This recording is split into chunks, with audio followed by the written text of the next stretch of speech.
দেখো বন্ধুরা, বাইরে প্রচণ্ড আজকে ঝড় বৃষ্টি শুরু হয়েছে। প্রচণ্ড পরিমাণে ঝড় বৃষ্টি হচ্ছে বাইরে।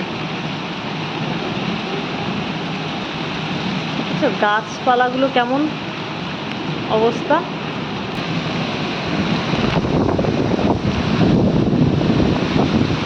প্রচণ্ড হাওয়া দিচ্ছে আর গাছপালার অবস্থা দেখো।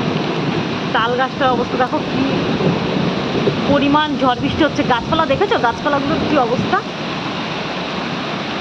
আর আমরা ঘরের মধ্যে রয়েছি আজকে, তো দেখো গাছপালাগুলো মনে হচ্ছে ভেঙে চুরে সব পড়বে এখন।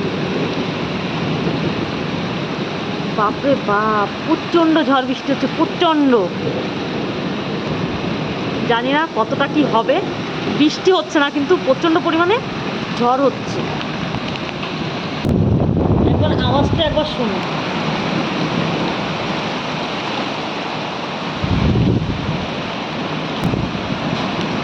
আর আমাদের তো প্রচণ্ড ভয় লাগছে, ঘরের মধ্যে রয়েছি, প্রচুর পরিমাণে ভয় পাচ্ছি।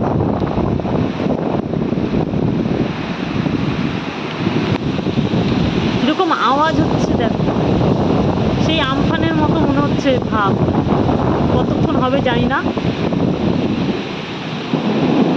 ওই দেখো কি হলো। আচ্ছা, ঝড়ের দাপটটা একবার দেখো, কি পরিমাণে ঝড় হচ্ছে।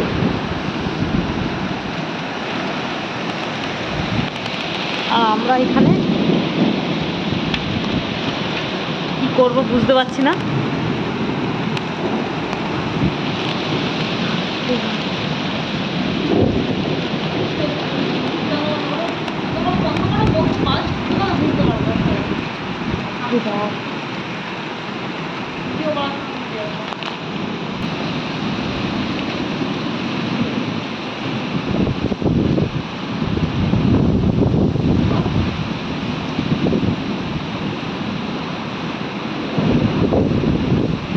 যে কটা আম হয়েছিল সে কটা আমও থাকবে না, এবারে সব কটা আম পড়ে যাবে।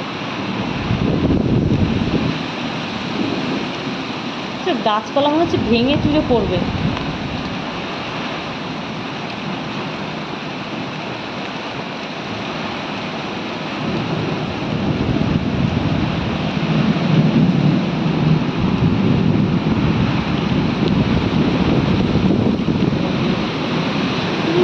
হাওয়ার দাপটটা দেখো বন্ধুরা, একবার হাওয়ার দাপটটা দেখো কি পরিমাণে।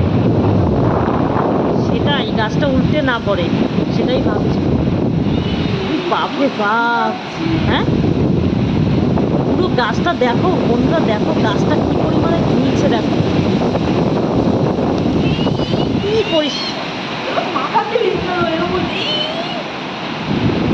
সেই পিঁড়িটা নিয়ে উল্টে দিয়ে আছে আমাদের ছাদে। আর কথা বলতে হয়, পবন বয়ে যা, পবন বয়ে যা। আগে ছোটোবেলায় বলতো, আমার বড় মামা সবাই ছিল তো, তখন বলতো এরকম ঝড় বৃষ্টি আসলে, পবন বয়ে যা, পবন বয়ে যা, পবন বয়ে যা, এইভাবে বলতো। ভয় লাগলে পরে তারপর শাক ঠাক বাজাতো। কিন্তু আমরা যে ঘরে আছি এই ঘরে তো শাক বাজানোর কোনো উপায় নেই, তো কিছু করার নেই। ভগবান সবাইকে রক্ষা করো।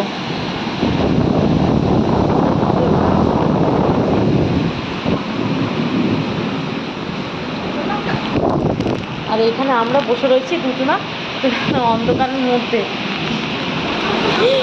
বাবারে বাপরে বাপ।